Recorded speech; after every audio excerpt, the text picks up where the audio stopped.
I think before I present my main arguments, I want to sort of do a little bit of ground clearing, because I found that there's generally a few misconceptions, a few confusions about Pakistan.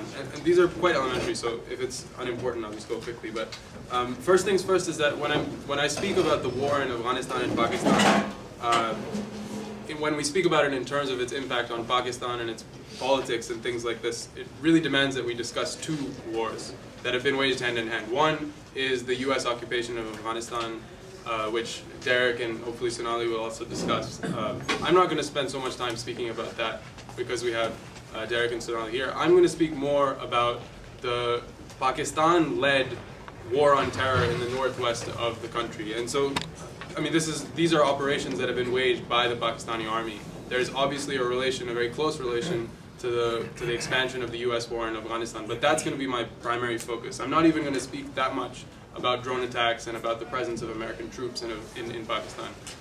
But we can discuss all of that. I'm going to be speaking primarily about the Pakistani state-led homegrown war on terror. Another thing to clear up, and this I think has to be a starting point for our discussion, and again we can get to this in the Q&A if people think this is controversial, but I want to insist that Pakistan is not on the verge of collapsing to the 20,000 Taliban, the 20,000 militants based in different districts of its northwestern most regions. This is in contrast to what has been popularized in the media and in policy circles in this country. You hear, as many of you will know, you hear that Pakistan is a failed state. The Taliban are at the gates of Pakistan civil society. They're 60 miles from the capital and things like this. To my mind, the sheer ignorance that this claim enlists is actually quite staggering. I mean, Pakistan is the 6th most populous country in the world, with, unfortunately, lest we forget, its 7th largest army. The ludicrous notion that a largely rural and basically mountain-based insurgency could seize cities of millions and millions of people had traction only because it was integral to a very, very cleverly executed propaganda campaign last spring. This is like a series of fear-mongering claims with which most of us are familiar, mobilized basically to justify both the expansion of the US war in Afghanistan and then also, again, which I want to discuss in more detail, the expansion of the US-led war in, the Pakistani state's own war in the northwest. This was all the rage last spring. I don't know if you remember, but David Kilcullen, who was at that time advisor to General Petraeus, said that Pakistan is going to collapse in 6 months. And this was right at the time that Pakistan was readying to head into what was then Taliban-held Swat. I make this point, I promise, not in order to underplay the threat of religious militancy or the threat of Islamic fundamentalism in Pakistan, but I want to emphasize it precisely because the struggle against these forces in Pakistan, the struggle against fundamentalism, which I completely concur is a critical primary obligation for progressives, can only be responsibly conceived, can only be understood, and can only be really tackled if we appreciate the historical, the political, the social complexities of these insurgencies and of the war.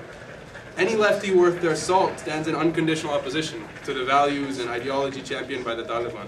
But disgust, however principled, does not constitute a political position. The only way in which one can formulate a progressive strategy around the question of the Taliban is to again understand the larger context within which the movement has emerged. So what I want to emphasize is that when you do this, when you try and look at the larger context, when you try and look at Pakistan and its political scene, at the balance of forces, you see that the path to the Pakistani Taliban runs squarely through the Pakistani state, in multiple senses. As I will argue, the most marked offense, the most marked effect of Obama's expansion of the war has been to return the Pakistani military to the center stage of Pakistani politics. This, tragically, as many of you will know, is a position that it's quite used to occupying. About half of our political existence has been spent under military dictatorship. What's more, this restoration of the Pakistani military has come only 2 years after massive democratic struggles in the form of the lawyers' movement, which I think many of you will likely have heard about, had led to the much-awaited ouster of the military government. So this was basically, again, this was ground clearing or laying the grounds for what I want my argument, which I'm not sure how much time do you think is left? You've only taken about 2 minutes so far. Okay, excellent. So I have 3 points. So I want to, again, I speak in, this talk is going to come in a numbered list, and sometimes this can be a little bit confusing, both to me and to people that are listening. So there are 3 points that I want to make, essentially. The first point is I want to offer some historical background on the nature of the Pakistani state, the reason that the military has occupied such a central role in its political life. The second point is I want to speak a little bit about what I think a progressive understanding of the Taliban and the war on terror means. And the third point is I want to speak a little bit to the burden confronting both progressive forces in Pakistan and progressive forces in the United States. And so I'm going to run through this first point a little bit quickly, just because I think that the second and third are perhaps more important. So the first, then, the history of the Pakistani state. Let's say 3 minutes. As I alluded to earlier, more than half of Pakistan's history has been spent under military rule. The obvious question is why. There's too much to say, I think. There's a lot that's been written about this, a lot that's been theorized. In part, the nature of the Pakistani state is a legacy of the colonial era. The British bequeathed us an administrative and security apparatus that was highly centralized and rooted in the loyalty of a narrow native ruling elite, but not at all in the political aspiration of the masses. I mean, this is stuff that everyone knows.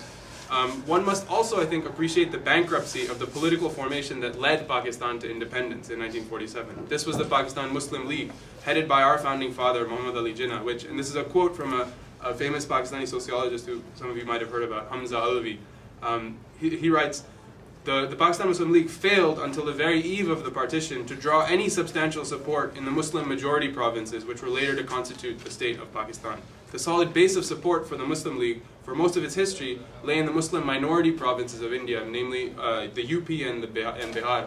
And it would be nice to have a map, but basically these are provinces that never were part of Pakistan when Pakistan was made. These are essentially movements that were rooted in provinces that are now still part of India. So what you have basically is a movement that comes to power that has no roots in the country that it comes to govern. So in the war-ridden half of today's Pakistan, I'm not even going to speak about what happened in East Pakistan and Bangladesh, but in the war-ridden half of what is today Pakistan, which is basically the southwesternmost province, Balochistan, and the northwest, the Muslim Leaguers had no support at all at the time of partition. Balochistan, in fact, declared its independence a day after Pakistan declared its own independence, only for it to be forced to join the Federation in April 1948.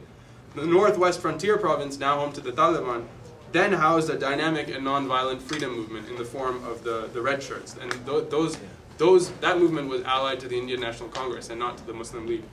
To make a complicated story simple, the onset of military rule in 1958 can be explained by this colossal political failure. A comprehensive lack of legitimacy forced the elite to turn to the coercive apparatus of the state to secure their political and economic domination. To quote Tariq Ali, and this is a Tariq Ali that I like a lot more than the current Tariq Ali, he writes a lot. There's a lot of excellent stuff that he's written about in the 70s and 80s. One of the book I think which I'm quoting for is called Can Pakistan Survive, which I think people should look at if they get a chance. He writes, the bureaucrats, the military officers, and their American advisors considered that a general election, which had been scheduled for, I think, February 1959, a general election based on adult franchise was far too risky an enterprise. And I want to talk a little bit about this last claim, which I just said that American advisors were also involved in this decision, basically, to push for military rule, because it's very important for us here in the United States.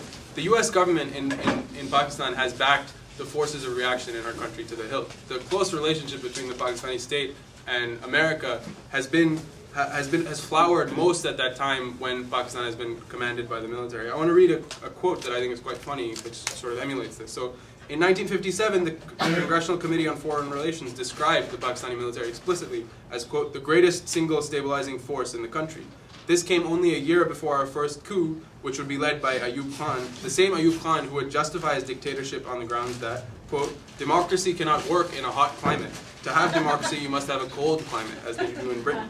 And the sordid history of the 1980s is also well known to us, when the US poured billions of dollars into the coffers of the military government in order to fight the Soviets in Afghanistan. The pattern, I would argue, is unchanged in its basic contours today. This is not to discount the complexities, but still, as of last summer, some 70% of the $15.4 billion of US aid that Pakistan had received over the last 7 years had gone towards security-related expenditure. In turn, between 2005 and 2008, Pakistan bought about $5 billion of American military hardware. So the history behind the excessively, and this is me summing up the first point, the history behind the excessively centralized, bankrupt nature of the state is critical to understanding the political situation that prevails in Pakistan today. You cannot properly make sense of the roots of the war, of the roots of the Taliban, without an appreciation of this history. So my second point, and this has 3 subpoints, is I want to stress that there are 3 things, again, to take into mind when thinking about the Taliban and the war on terror. And I aim